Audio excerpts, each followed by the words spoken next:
नमस्कार मित्रांनो, भावी शिक्षक आणि शिक्षिकांनो, टिप्स फॉर टी मध्ये मी अक्षरकर तुम्हा सर्वांचं स्वागत करतो।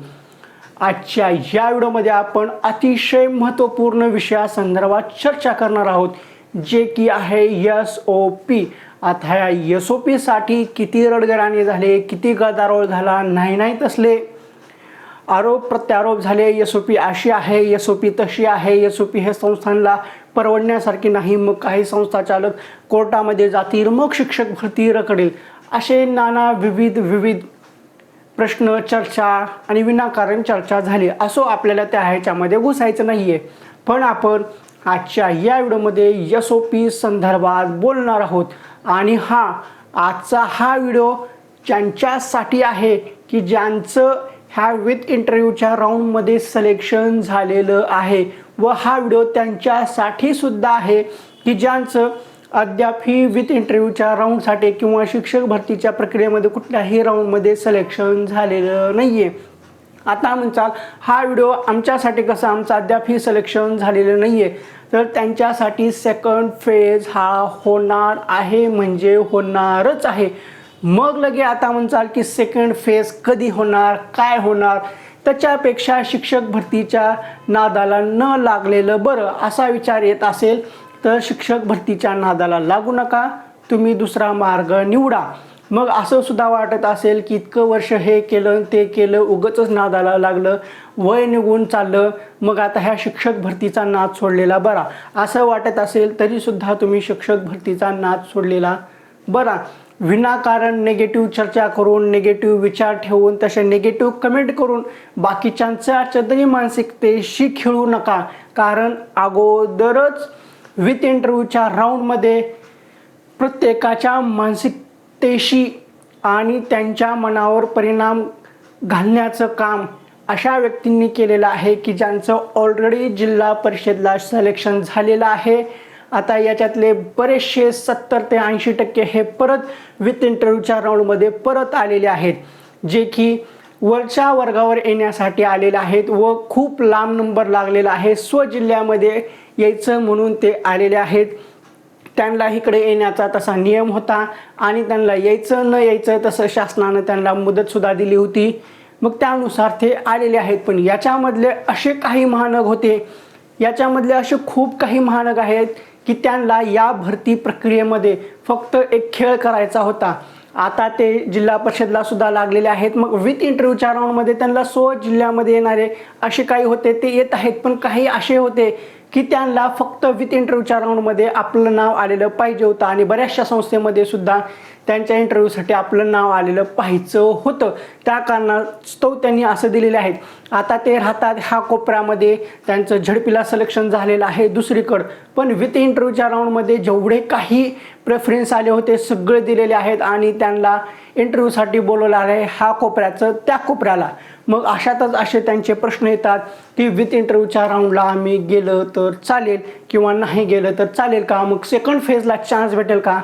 थोडासा तरी विचार करा हो, तुम्हाला ऑलरेडी नोकरी लागलेली असताना तरी सुद्धा तुम्ही वरच्या वर्गाच्या हव्यासासाठी आलात आणि आलात त्यातल्या त्यात इंटरव्ह्यूमध्येच्या लिस्टमध्ये नाव येऊन सुद्धा असा प्रश्न विचारतात की त्या इंटरव्ह्यूला गेलं तर चालतंय का, नाही गेलं तर काय होईल आणि सेकंड फेजला संधी भेटेल का। अहो, शिक्षक आहोत, थोडा तरी मनाचा नाही तरी जनाचा नाही तर किमान मनाचा तरी विचार करा, काय मेंटॅलिटी आहे, काय मानसिकता आहे, आपण खरंच शिक्षकी पेशाला शोभल असं वर्तन करत आहोत का।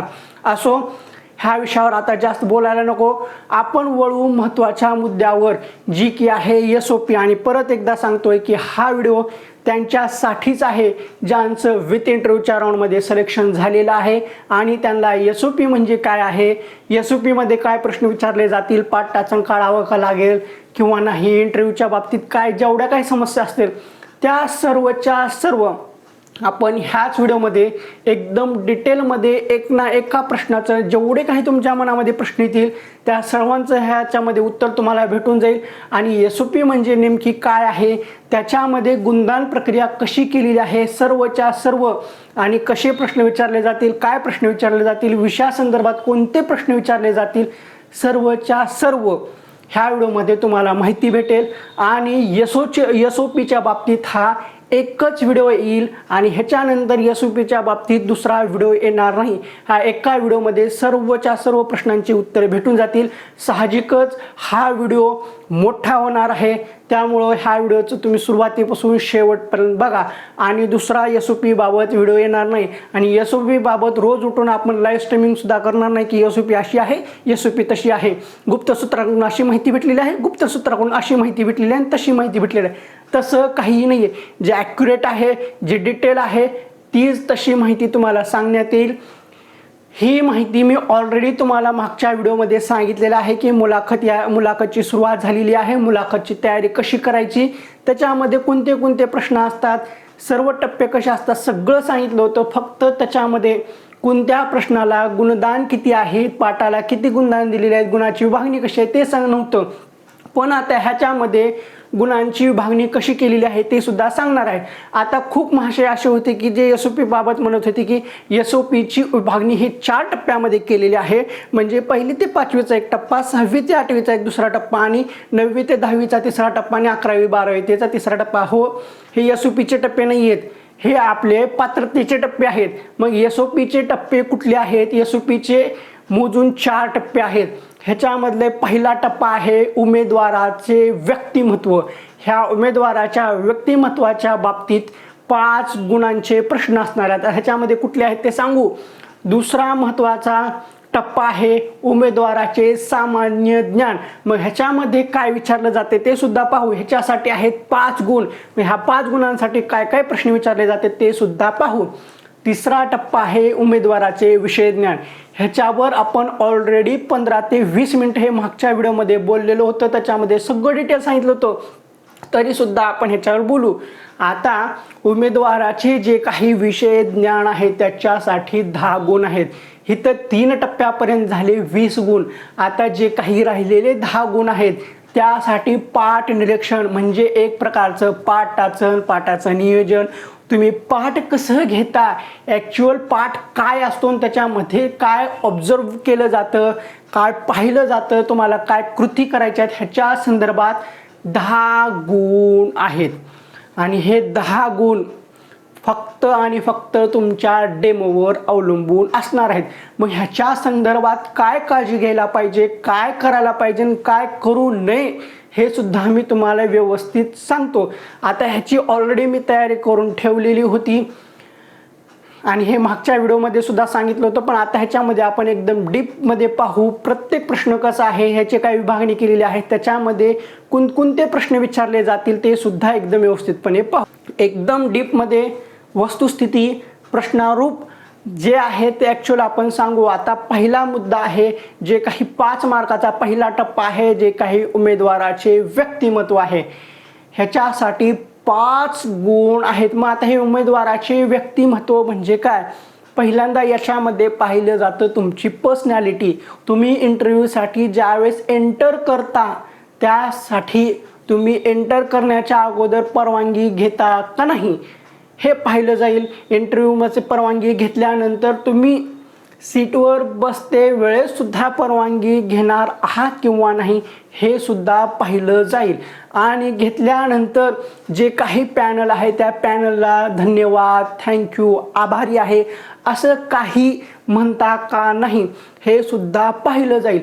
मग ज्यावेळेस तुम्ही इंटरव्ह्यूला बसलात, ही सगळी सुरुवातीची प्रोसेस त्यांनी ऑब्झर्व केली, त्यानंतर तुम्हाला पहिला प्रश्न विचारण्यात येईल. ज्यासाठी तुम्ही आलेला आहात, जो काही विषय आहे, जो काही तुमचं पद आहे. पद म्हणजे काय? 6वी ते 8वी आहे, 9वी ते 10वी आहे, 11वी ते 12वी आहे किंवा 1ली ते 5वी, ज्या पदासाठी तुम्ही पात्र आहात. मग जो काही तुमचं पद आहे त्या पदाचा जो काही विषय आहे, जो काही पद आहे त्या पदाचा जो काही विषय आहे म्हणजे पदाविषयी कर्तव्यनिष्ठा. म्हणजे आता तुम्ही ज्या पदासाठी पात्र झालेला आहात, 6वी ते 8वी, 9वी ते 10वी, 11वी ते 12वी किंवा जो काही विषय आहे, ज्या काही पदासाठी झाले त्या ह्याच्यासाठी तुमची कर्तव्यनिष्ठा किती आहे. मग आता कर्तव्यनिष्ठा म्हणजे काय? आता तुम्हाला एखादा वर्ग दिला, तो वर्ग तुम्ही कसा हँडल करणार किंवा त्या विषयाला त्या वर्गाला तुम्ही एकदम ॲक्युरेट न्याय देणार का ह्याच्या संदर्भात वेगवेगळे प्रश्न तयार केले जातील. आता त्याच्या संदर्भात काय प्रश्न तयार केले जातील किंवा तुम्हाला तिथं असं सांगितलं जाईल की तुमचा हा विषय चालू आहे, तुम्ही वर्गावर शिकवत आहात. मग त्या वर्गामध्ये शिकवत असताना जो काही विषय शिकवत आहात, जो काही वर्ग शिकवत आहात, त्या वर्गावर त्या विषयासंदर्भात वर्गातील विद्यार्थ्यांना जर काही समजत नसेल तर त्या ह्याचं तुम्ही व्यवस्थित कसं समजून सांगणार असे प्रश्न विचारले जातील.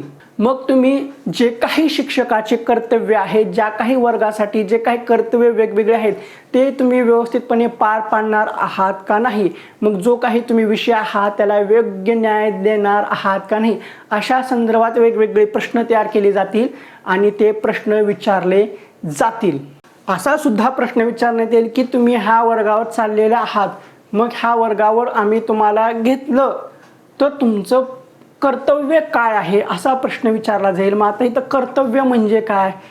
कर्तव्य म्हणजे हेच की जो काही वर्ग आहे तो वर्गावर तुम्ही कसं शिकवणार, विद्यार्थ्यांशी कसं डील करणार, म्हणजे विद्यार्थ्यांशी त्यांची हाताळणी कसं करणार, वर्गातलं वातावरण कसं करणार, मग जे काही सामाजिक आपदा येतात ह्याच्यावर सुद्धा काही प्रश्न विचारले जातात. आता सामाजिक आपदासाठी त्यांनी दुसरा ठेवलेला आहे पर्यावरणाची जाणीव, म्हणजे जे काही एन्व्हायरमेंट आहे, जे काही वातावरण आहे त्याच्या संदर्भात तुम्हाला काय वाटतं, मग जे काही आपले सामाजिक मूल्य आहेत, नैतिक मूल्य आहेत ह्याच्या संदर्भात सुद्धा प्रश्न विचारले जातील. मग आता पर्यावरणाच्या जाणीवेमध्ये सामाजिक मूल्य, नैतिक मूल्य हे तर आलेच, मग एखादा अशी घटना घडवली जाईल किंवा एखादी अशी घटना सांगितली जाईल त्याच्या संदर्भात तुमचं मत विचारलं जाईल. किंवा आता आपले जे काही शाळेचं संस्थेचं वातावरण आहे त्याच्या आजूबाजूला झाडं वगैरे आहेत, तुम्ही एंटर होतानाच कुठेतरी झाड तोडत असताना हे असताना दिसलं, तेही शाळेच्या आवारात काही ठिकाणी अशा कृती केल्या जातील किंवा काही ठिकाणी असं झाड तोडल्यासारखं दाखवलं जाईल, पण तुम्ही एंटर करताना ते बघून न बघितल्यासारखं केलं ना असं मध्ये गेला तर त्याच्या संदर्भातच प्रश्न विचारले जाऊ शकतात.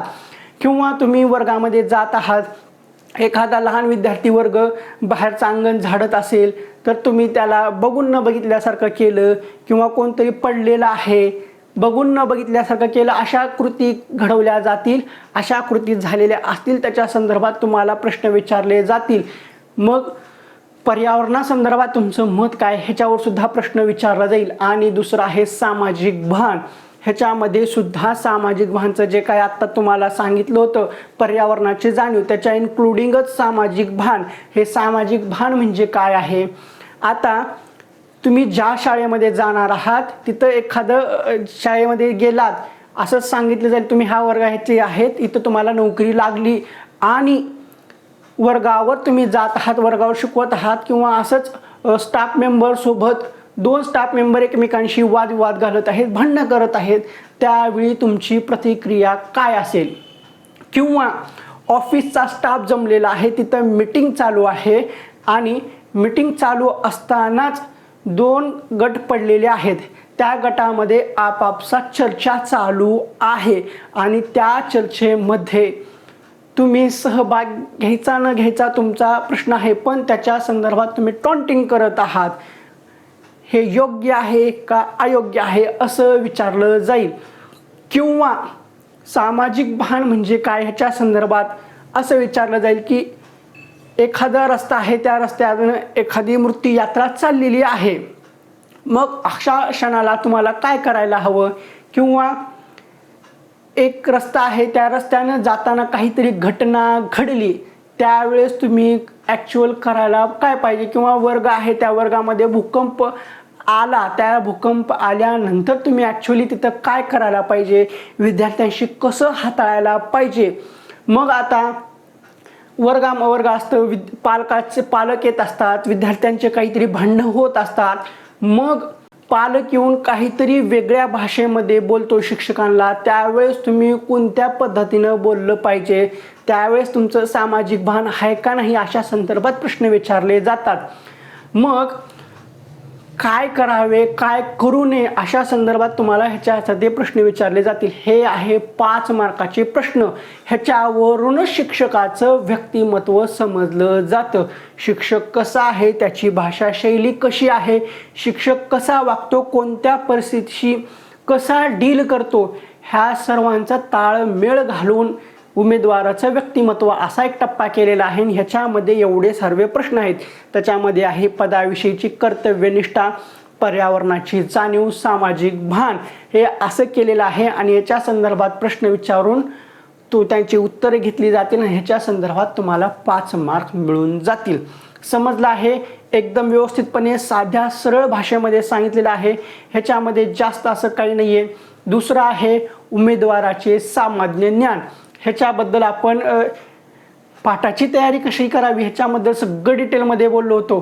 तेच आहे ह्याच्यामध्ये, दुसरं काही नाही. फक्त ह्याच्यामध्ये गुणदान केलेलं आहे. त्याच्यामध्ये आपण गुण किती आहेत सांगितलं नव्हतं. दुसऱ्या टप्प्यामध्ये उमेदवाराचे सामान्य ज्ञान आहे. ह्याच्यामध्ये 5 मार्काचे प्रश्न विचारले जातील. आता हे सामान्य ज्ञान म्हणजे काय? जे काही आजूबाजूला घटना घडलेल्या आहेत त्याच्या संदर्भात प्रश्न विचारले जातील. आता नुकतंच ऑलिम्पिक चालू आहे. ह्याच्यामध्ये जी काही आपली विनेश फोगाट आहे हिच्या संदर्भात काय घडलं असे प्रश्न विचारले जातील. किंवा नुकतंच आपलं भालाफेकमध्ये एक पदक आलेलं आहे, ते कशा संदर्भात आहे? ह्याच्या आधी आपल्याला पदक भेटलं होतं का ऑलिम्पिकशी रिलेटेड? सध्याचे जे काही चालू घडामोडी आहेत ह्याच्या संदर्भात. मग दुसरा प्रश्न येतो. ह्याच्यामध्ये दुसरा टप्पा आहे महाराष्ट्राचा भूगोल, इतिहास, चालू घडामोडी आहेत. मग आता जे काही महाराष्ट्रामध्ये आहे फेमस, प्रसिद्ध, जे काही गाजलेलं नावाजलेले संत असतात, ह्याच्यामध्ये वेगवेगळे तत्त्वज्ञ असतात, मानसशास्त्रज्ञ असतात, कोणीही असतं. ते चित्रकारसुद्धा असू शकतो किंवा चॅनेलवालेसुद्धा असू शकतात, खेळाडूसुद्धा असू शकतात. आणि जो काही आपला महाराष्ट्राचा भूगोल आहे आणि महाराष्ट्राचा जो काही इतिहास आहे याच्याशी रिलेटेड तुम्हाला 1-2 प्रश्न विचारले जातील. त्याच्यावर आधारित प्रश्न असतील. आणि आता त्याच्यानंतरच आहे राष्ट्रीय आंतरराष्ट्रीय समस्या. मग आता ह्याच्या संदर्भात काय विचारलं जाऊ शकेल? शक्यता तर जास्त ही आहे की सध्या जो काही बांगलादेशमध्ये घटना घडत आहे ह्याच्यावर प्रश्न विचारले जाऊ शकतात. आता बांगलादेशमध्ये काय घडलेलं आहे याची जाणीव असायला पाहिजे. एक प्रथमदर्शी आपल्याला दिसतं की विद्यार्थ्यांचा एक गट आहे, त्यांच्यावर अन्याय होत आहे म्हणून ते चालून आले आणि सरकार बदललं.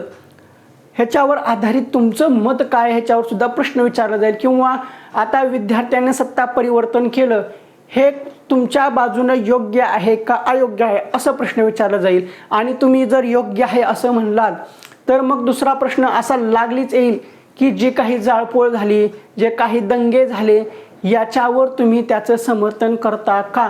एक तुम्ही सुद्धा विद्यार्थी आहात. मग असंच तुमच्यासारख्या विद्यार्थ्यांनी गट करून सरकारच्या विरोधात, द्वेषाच्या विरोधात, जे काही सरकारचं राजकारण आहे त्याच्या विरोधात तुम्ही लढत आहात. तुमच्या मागण्या सदनशीर मार्गाने मागण्याच्या ऐवजी तुम्ही हिंसाचार, जाळपोळ अशा गोष्टी करत आहात. याचं समर्थन तुम्ही करता का? असे सुद्धा प्रश्न विचारले जातात. राष्ट्रीय आंतरराष्ट्रीय समस्या. मग ह्याच्यानंतर जी काही गाझापट्टी आहे, त्याच्यानंतर मग युक्रेनमध्ये, रशियामध्ये जे काही युद्ध चालू आहे याच्या संदर्भात सुद्धा प्रश्न विचारले जाऊ शकतात.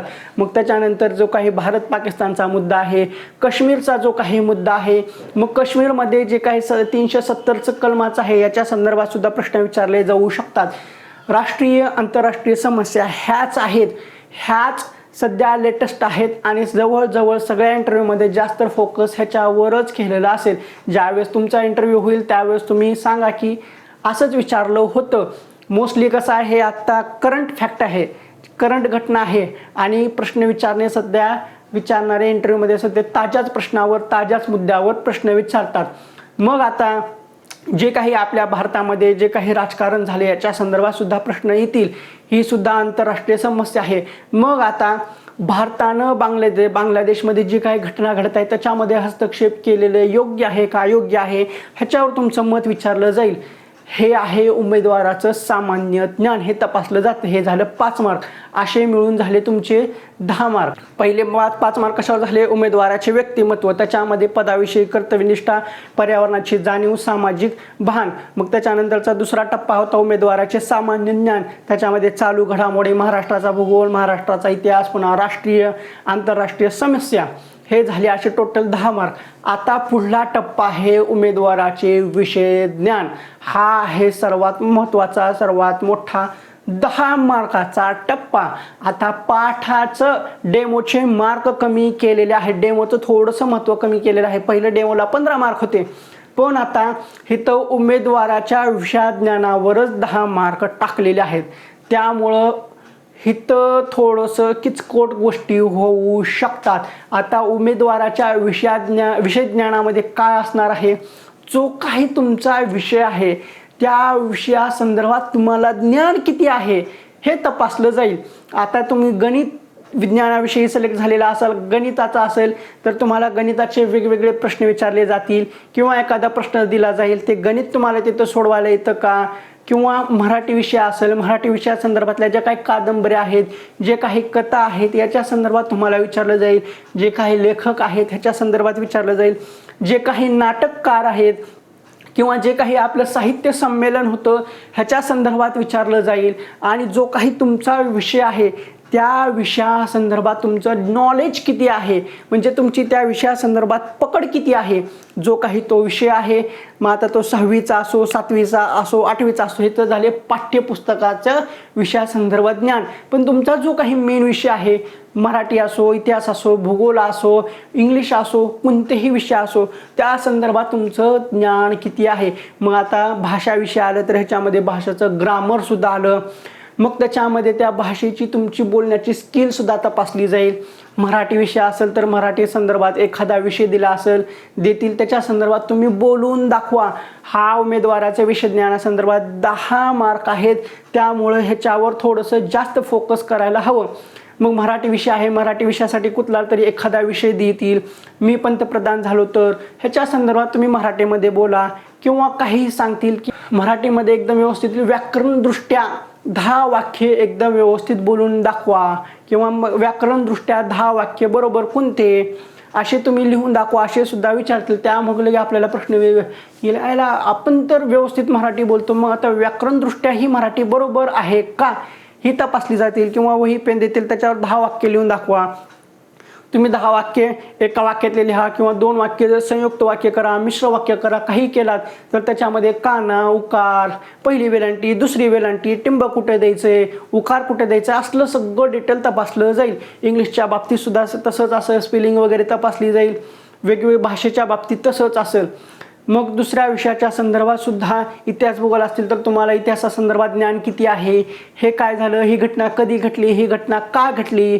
भूगोलाच्या संदर्भात प्राकृतिक भूगोल असेल किंवा वेगवेगळा भूगोल असेल त्याच्यामध्ये काय आहे, नद्या असतील, नदी प्रणाली असेल, काहीही विचारलं जाऊ शकतं. हेच आहे विषय ज्ञान. त्या विषयावर तुमची पकड किती आहे. आणि ह्याच्यानंतरला त्याच्यातच दुसऱ्या ह्याच्यावर प्रश्न असेल की विषयाचं चिकित्सक ज्ञान.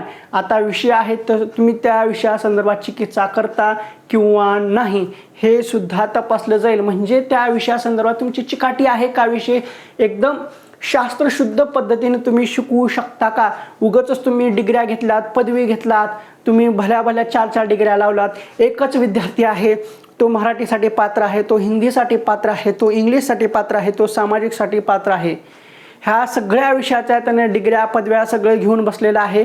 तो एकच व्यक्ती एकाच संस्थेवर इंटरव्ह्यूसाठी जाणार आहे. मग त्या विद्यार्थ्याला ह्या सर्वाचं ज्ञान असणं सुद्धा गरजेचं आहे. ह्याच्यावर सुद्धा प्रश्न असतात. तुम्ही त्या विषयासंदर्भात चिकित्सा किती करता, किंवा विज्ञान असेल तर विज्ञानासंदर्भात तुमचे प्रयोगासंदर्भात नॉलेज किती आहे, तुम्ही वेगवेगळे प्रयोग करू शकता का, विद्यार्थ्यांना वेगवेगळ्या प्रयोगाबद्दल शिकवू शकता का, विद्यार्थ्यांना वेगवेगळ्या प्रयोगाबद्दल सांगणार आहात का. मराठी विषय असेल तर मराठीचं जे काही साहित्य आहे त्या साहित्यासंदर्भात तुम्हाला आवड आहे का, ती आवड तुम्ही विद्यार्थ्यांमध्ये निर्माण कराल का. मग भूगोल आहे, भूगोलाचे जे काही आपला भौतिक भूगोल आहे, मग भौतिक भूगोलमध्ये पर्यावरण सुद्धा आलं, मग ह्याच्यामध्ये सहली आलं, पर्यटन स्थळ आले, याला तुम्ही भेट द्यायला तुम्हाला आवडेल का, विद्यार्थ्यांना तुम्ही भेट घडून आणाल का. मग गणित जे आहेत त्या गणितासंदर्भात पण वेगवेगळे प्रयोग होत असतात, वेगवेगळ्या स्पर्धा होत असतात, त्याच्यामध्ये तुम्ही विद्यार्थ्यांना सहभागी करून घेताल का. मग तुमचं गणिताचं नॉलेज किती आहे, ह्या सगळ्या अशा गोष्टी तपासल्या जातील. मग म्हणजेच तुमचं त्या विषयासंदर्भात चिकित्सक ज्ञान आहे का, तुम्ही ते चिकित्सा करता का विषयासंदर्भात, तुमच्याकडे चिकाटी आहे का, खरंच नॉलेज आहे का विषयाचं. नाही उगा घेतले 11वी 12 आर्टमधून केले, पुन्हा नंतर MA केले, MA इंग्लिशमधून केले आणि इंग्लिशचं तर काय 4 ओळीसुद्धा बोलायला येत नाहीत. अशा गोष्टी होतात म्हणून हे SOP काढलेली आहे आणि त्याच्या संदर्भात विषयाचं चिकित्सक ज्ञान आहे. मग आहे विषयाचे उपयोजन क्षमता, म्हणजे मराठी विषय आहे त्या मराठी विषयाचं तुम्ही उपयोजन करता का, त्या मराठी विषयाचा तुम्ही रोजच्या दैनंदिन जीवनामध्ये उपयोग करता का, कसा कराल आणि विद्यार्थ्यांना कसा घडवून आणाल. जे काही इतिहास आहे मग ह्या इतिहासाची दैनंदिन जीवनाशी सांगड घालता येईल का. गणित आहे, गणिताची रोजच्या जीवनाशी सांगड घालता येईल का. असे वेगवेगळे विषय आहेत, त्याचा आपल्या रोजच्या व्यवहारामध्ये तुम्ही कसा उपयोग करू शकताल ह्याच्यावर सुद्धा प्रश्न असणार आहेत. ही नियमावली आहे, नियमावलीनुसारच तुमचा इंटरव्ह्यू होणार. हे झालं उमेदवाराचं विषय ज्ञान. ह्याच्या संदर्भात 10 मार्क्स सगळं व्यवस्थितपणे सांगितलेलं आहे. आता आहे आणखीन महत्त्वाचा जो की 10 मार्कासाठी आहे पाठ, म्हणजे डेमो. पूर्वी 15 मार्काला होता, आता 10 मार्काला केलेला आहे. ह्या डेमोमध्ये काय असणार आहे, एक प्रकारचं पाठ टाचणच असणार आहे. पाठ टाचण काढलेलं कधीही मस्ट. भलेही तुमचा डेमो चांगला न हो, पण पाठ टाचण जर तुमचं एकदम व्यवस्थित असेल त्याचा इफेक्ट कधीही चांगला पडेल. मग आता ह्या पाठासंदर्भात काय आहे, पाठ निरीक्षण म्हणून असं 10 मार्काचं चौथा टप्पा केलेला आहे. मग ह्याच्यामध्ये काय तपासलं जाईल, पूर्वतयारी. ह्या पूर्वतयारीमध्ये काय तपासलं जाईल, तुम्ही पाठासंदर्भात काय तयारी केलेली आहात. हे पाठ आहे याच्या संदर्भात तुमची पूर्वतयारी काय आहे, ह्याच्या संदर्भात तुम्ही फलकलेखन आणलेलं आहे का, शैक्षणिक साहित्य आणलेलं का आहे का, याचा उपयोग करणार आहेत का. मग तुमची त्या पाठासंदर्भात जो काही विषय शिकवणार आहात, जो काही धडा, त्या धडामधला घटक उपघटक जो काही शिकवणार आहात त्याच्या संदर्भात तुम्ही तयार केलेली आहे का, प्रिपरेशन केलेली आहे का, पाठ टाचण काढलेला आहे का, अशा गोष्टी तपासल्या जातील. मग हे करत असतानाच ह्याच्यामध्ये काय बघितलं जाईल, तुमचं ह्याच्या संदर्भात नियोजन कसं आहे. आता तिथं तुम्हाला हे 20 मिनिटाचा सुद्धा पाठ घ्यायला लावतील, 30 मिनिटाचा घ्यायला लावतील, 35 मिनिटाचा घ्यायला लावतील. ह्याचं काही बंधन नाही आहे. तुम्हाला 5 मिनिटात सुद्धा घ्यायला लावतील, 10 मिनिटात सुद्धा घ्यायला लावतील, 20 मिनिटात सुद्धा घ्यायला लावतील. मग आता 10 मिनिट दिले आणि तुम्हाला सांगितलं गणित असेल तर 10 मिनिटं तुम्ही कोणासंदर्भात शिकवा. शैक्षणिक साहित्य नको, काहीही नको, फक्त 10 मिनिट कोणासंदर्भात बोला, फलकलेखन करा आणि ह्याच्यावर शैक्षणिक साहित्य दाखवा. असं सांगितलं तर तुम्हाला त्या तिथं ह्या 10 मिनिटाचं नियोजन लावता यायला पाहिजे. 10 मिनिटं तिथं बोलता आलं पाहिजे. ह्या 10 मिनिटामध्ये तुम्हाला तिथं फलकलेखन करता सुद्धा आलं पाहिजे आणि त्या 10 मिनिटांमध्येच फलकलेखनामध्ये चार्ट वगैरे काढून त्याचं विश्लेषण सुद्धा करता आलं पाहिजे. अशा गोष्टी आहेत. पाठ तुम्हाला 10 मिनिटाचा घेतील, 20 मिनिटाचा घेतील, ह्याची काही गॅरंटी नाही आहे. त्यामुळं नियोजन महत्त्वाचं आहे. तुम्ही 30 मिनिटाची तयारी करा, 35 मिनिटाची करा, कुठलाही एक चॅप्टर करा आणि तोच चॅप्टर 10 मिनिटामध्ये सुद्धा शिकवता आला पाहिजे आणि 20 मिनिटामध्ये सुद्धा शिकवता आला पाहिजे. नुसतं शिकवता नाही, ह्याचं कन्क्लुजन निघालं पाहिजे. ह्याच्यामध्ये टप्पे दिलेले आहेत. तुमचं वेळेचं नियोजन आहे, पाठाचं नियोजन आहे. मग आता ह्याच्यामध्ये आणखीन काय दिलेलं आहे, पाठादरम्यानची जी काही मांडणी आहे, तुम्ही जो काही पाठ आहे तो कसा घेणार आहात. आता जो काही पाठ आहे तो पाठ घेताना आपण जे काही आपलं पाठाचं असलं त्याच्यामध्ये असतं पूर्वज्ञानावर आधारित आपल्याला सुरुवातीला प्रश्न विचारायचे असतात. म्हणजे जेणेकरून जो काही आपण घटक शिकवणार आहोत त्या घटकाचं उत्तर विद्यार्थ्यांकडून काढून घ्यायचं असतं, याची पूर्वतयारी असते. हे पूर्वज्ञानावर आधारित प्रश्न असतात, ते तुम्हाला विचारता येतात का, ते विचारल्यानंतर काढून घेतल्यानंतर फळ्यावर लिहायला आलं पाहिजे. ते आल्यानंतर फळ्याचे 2 भाग करता आले पाहिजेत. मग फळ्याचे 2 भाग केल्यानंतर किंवा फळ्यावर टायटल टाकल्यानंतर मधून रेष मारावी लागते फळ्याचे 2 भाग आणि वरती जो काही आपण टायटल काढत आहोत ते टायटल काढताना विद्यार्थ्यांना दिसलं पाहिजे. अशा गोष्टी होतात का हे सुद्धा पाहिलं जाईल आणि तुमची प्रस्तावना विषयाला अनुरूप आहे का. अशा प्रकारे आजच्या या तासामध्ये आपण असा घटक पाहणार आहोत. ह्या घटकाचं उत्तर आपण ऑलरेडीच काढून घेतलेलं असतं. मग ही प्रस्तावना तुम्ही केलेली आहे, व्यवस्थित केलेली आहे का. मग धड्याचं नाव टाकलं, त्या धड्यावर सुरुवात करायला आहात, ती प्रस्तावना व्यवस्थित होत आहे का, सुरुवातीचे काही 3-4 मिनिटं आहेत ते व्यवस्थित होत आहेत का. मग याच्यामध्ये वर्गातलं वातावरण तपासलं जाईल, विद्यार्थ्यांना समजते का नाही, विद्यार्थी गोंधळ घालतात का नाही, विद्यार्थ्यांकडून तुम्ही प्रश्न उत्तराच्या स्वरूपात त्यांना वर्गामध्ये समाविष्ट करून घेत आहात का नाही. शिक्षक विद्यार्थ्यांचं रिलेशन, शिक्षक विद्यार्थ्यांचं नातं, शिक्षक विद्यार्थ्यांची आंतरक्रिया ह्या गोष्टी तपासण्यात येणार आहेत. ह्या गोष्टी महत्त्वाच्या आहेत पाठाच्या दृष्टिकोनातून. आणि जी काही SOP आहे ह्याच्यामध्ये स्पष्ट असं दिलेलं आहे. आणि जो काही आहे ते विषयाची सांगड घालत आहात का नाही, जो काही विषय हा आहे तो व्यवस्थित शिकवत आहात का नाही, विषयाला अनुरूप आहे का नाही. मग शिक्षक विद्यार्थ्यांची सांगड आहे का, पाठाची सांगड आहे का, शिक्षक विद्यार्थ्यांची आंतरक्रिया होत आहे का, ह्या गोष्टी महत्त्वाच्या आहेत. मग पुन्हा ह्या एखादा विषय आहे तो विषय शिकवत आहेत आणि ह्या विषयातून ह्या विषयाचा दुसऱ्या विषयाशी काही संदर्भ आहे का, एका विषयाचं ज्ञान दुसऱ्या विषयामध्ये उपयोगी पडतं का, ह्याचा सुद्धा एखादा दाखला देणं गरजेचंच आहे. गणित विषय शिकवत आहात किंवा गणिताचं व्यवहार ज्ञान, मग आपल्या रोजच्या जीवनामध्ये ते कसं अंमलात येईल किंवा असं एक उदाहरण देऊन ते कसं येईल, पुन्हा तिथून परत पाठाकडे कसं येता येईल. मराठी शिकवत आहात किंवा मराठीचा कुठलाही चॅप्टर शिकवत आहात, इंग्लिशचा कुठलाही शिकवत आहात, त्याचं इतर विषयाशी रिलेशन किंवा आपल्या रोजच्या व्यवहारामध्ये त्याचं काही होऊ शकतं का, त्याचं असं उदाहरण देता येतं का, ह्याच्यातून वातावरण निर्मिती होते. आणि शिक्षक आणि विद्यार्थ्याचं जे फोकस आहे ते एकदम आय कॉन्टॅक्ट व्यवस्थित राहतं, ह्या गोष्टी तपासल्या जातात. ह्याच्यावरून तुमचं जी काही विषयासंदर्भात जी काही ही आहे बॅलन्स आहे, तुम्ही पाठ कसा घेऊ शकता हे पाहिलं जातं. ह्याच्यावरून तुमचं पाठ घेण्याची कला समजली जाते. नाहीतर उगा आलात पाठ शिकवा लागलात, वर्गात विद्यार्थी गोंधळ घालायला लागले, ह्यानं दगडे फेका लागले, ह्यानं विमान करून फेका लागले, ह्यानं त्यालाच डवचा लागले, अशा गोष्टी होत असाल आणि तुम्ही त्याच्याकडे लक्ष देत नसाल तर ह्या गोष्टी चुकीच्या आहेत. त्याच्याकडे लक्ष दिलं पाहिजे, वर्गाचं वातावरण शांत ठेवलं पाहिजे, विद्यार्थ्यांवर लक्ष असलं पाहिजे. नुसतं असं आले आणि समोरच थांबून शिकवाले, समोरच थांबून आपण बडबड करायलो, ह्या गोष्टी योग्य नाहीत. सगळ्या वर्गावर नजर पाहिजे, असं इकडून तिकडं तिकडून इकडं पहिल्यापासून शेवटच्या वर्गावर म्हणजे विद्यार्थ्यावर लक्ष असलं पाहिजे. ह्या बारीक बारीक गोष्टी खूप ऑब्झर्व केल्या जातात, करणार आहेत. मग जो काही आहे पाठ ह्याच्यामध्ये पुन्हा नंतर तिसरा महत्त्वाचा मुद्दा आहे शैक्षणिक साहित्य. मग आता तुम्ही शैक्षणिक साहित्याचा वापर करत आहेत, पण नेमका शैक्षणिक साहित्याचा वापर कुठं करणार आहात हे सुद्धा महत्त्वाचं आहे. उगं शैक्षणिक साहित्य आणलं, लावलं तिथं आणि बडबड करायला लागलो, हे बरोबर आहे का नाही. शैक्षणिक साहित्याचा वापर करण्याचे सुद्धा काही नियम व अटी असतात.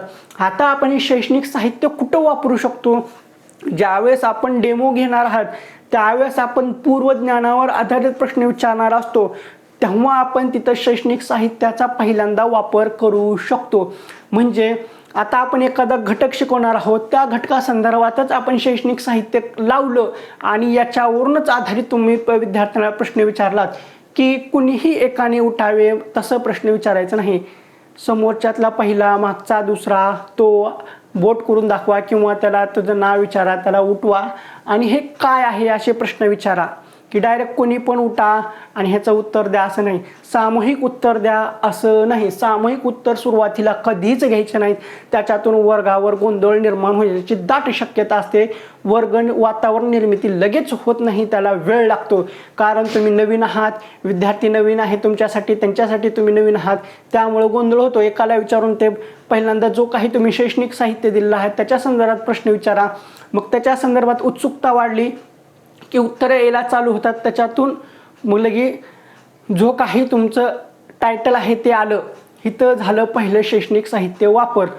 मग जास्तीत जास्त किती वापरायचे, 10-12 वापरायचे का नाही. 2 शैक्षणिक साहित्य भरपूर झाले, 2च्या वर वापरायचेच नाहीत.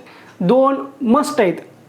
एक सुद्धा आणलं तर चालतं, पण जर तुम्हाला प्रस्तावना चित्राच्या माध्यमातून शैक्षणिक साहित्याच्या माध्यमातून करायची असेल तर ते चालतं. मग आता ह्या शैक्षणिक साहित्याच्या माध्यमामध्ये तुम्हाला तुमच्याकडे स्वतःचा फळासुद्धा असला पाहिजे. स्वतःचा फळा, त्याच्यावर तुम्ही प्रश्न उत्तरं लिहून आणले पाहिजेत. आता तुम्हाला चित्राचा वापर नाही करायचा, तुम्ही फळाचा वापर करा, त्याच्यामध्ये प्रश्न लिहून आणा, त्याचे उत्तर विद्यार्थ्यांकडून लिहा आणि त्याच्यावर आधारित टॉपिक चालू करू शकतात. हे पूर्वज्ञानावर असं सुरुवातीला शैक्षणिक साहित्य वापरता येतं. ह्याच्यामध्ये फळा आला, चित्र आलं, हे आलं. मग त्याच्यामध्ये तुमचं पॉइंटरसुद्धा असणं गरजेचं आहे. म्हणजे छडी असते, छडी ती सुद्धा असणं गरजेचं आहे. खडू, डस्टर मस्ट आहे. ह्या गोष्टी तुमच्याकडे असायलाच हव्या. आणि पेन सगळ्यात महत्त्वाचा आहे. आणि पेन हा आपला हिथं लावायला हवा. हिथं हिथं किंवा मधल्या खिशामध्ये, मधल्या ह्याच्यामध्ये नाही, किंवा पॅन्टमध्ये असा पेन नाही. पेन फक्त हिथंच लावायला हवा. 2 पेन न्या, 1 पेन न्या, पण पेन हिथं लावा गरजेचं आहे. शिक्षकाच्या खिशाला पेन असलाच पाहिजे, हे सगळ्यात महत्त्वाची गोष्ट आहे. आणि त्याची वेशभूषा साधी सरळ, जास्त भडक नको, दाढी जास्त वाढलेली नको, नॉर्मल.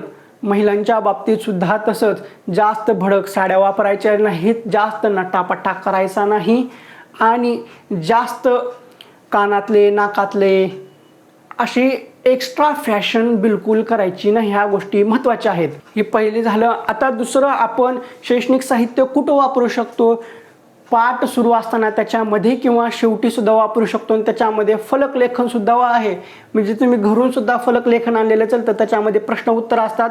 जाताना तुम्ही विद्यार्थ्यांना गृहपाठ देता, स्वाध्याय देता, ते महत्त्वाचं असतं. ते फळ्यावर लिहून आणलेलं ते विद्यार्थ्यांना दाखवलं, असे प्रश्न आहेत, तुम्ही लिहून घ्या आणि ह्याचे उत्तर उद्या आणा, हे महत्त्वाचं आहे. मग आपला जो काही वर्गातला फळ आहे त्या फळ्यावर तुम्ही लेखन करणं सुद्धा गरजेचं आहे.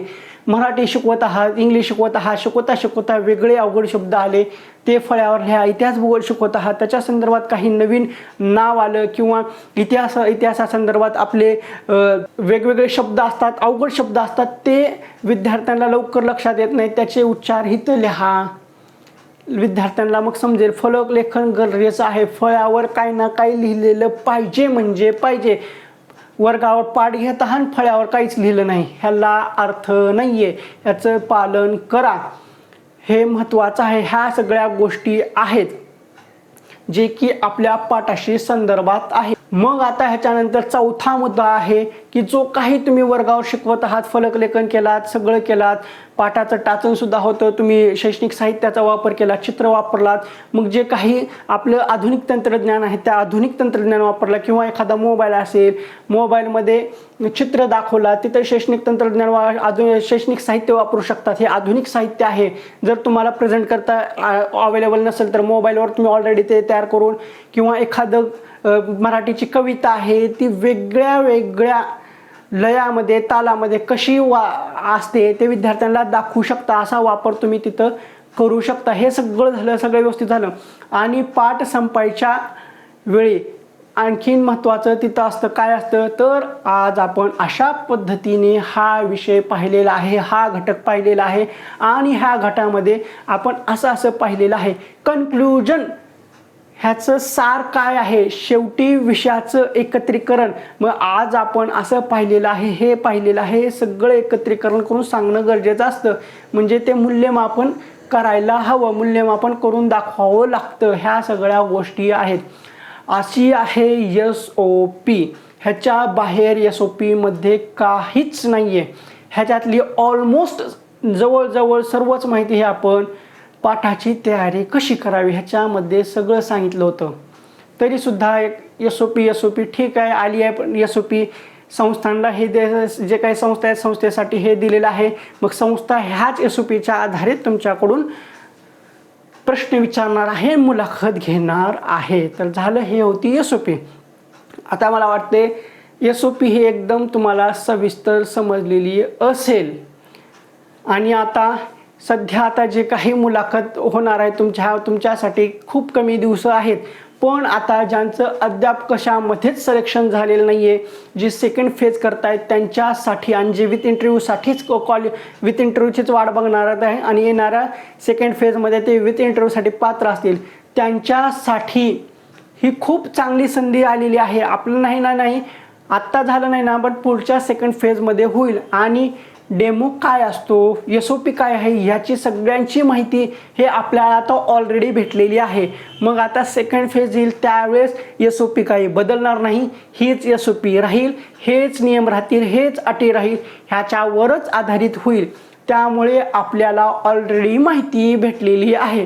त्यामुळे आपल्याला नंतर डेमो द्यायला, इंटरव्ह्यू द्यायला कशाचीही भीती राहणार नाही.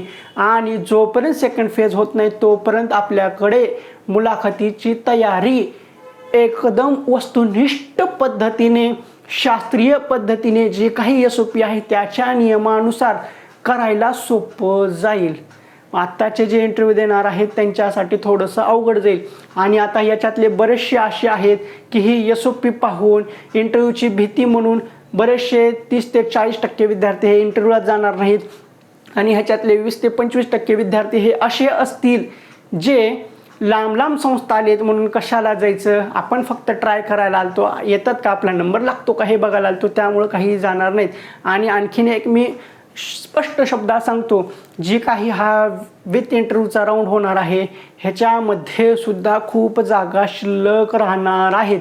कशामुळे की ऑलरेडी जे झडपीला लागलेले आहेत तेच परत इकडं आलेले आहेत, पण लांबच्या संस्था आल्यात म्हणून गेले नाहीत किंवा काहींना जायचं नाही. मग काहींना वाटतं की पैसे लागतात, हे लागतात, आणि बऱ्याच जणांना वाटू शकतं की ही SOP काय काढलेली आहे, SOP काय कामाची नसते, पैसा फेकलं की सगळं होत असतं.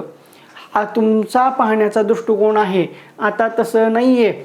हा आधुनिक जमाना आहे. इथं CCTV कॅमेरे आहेत.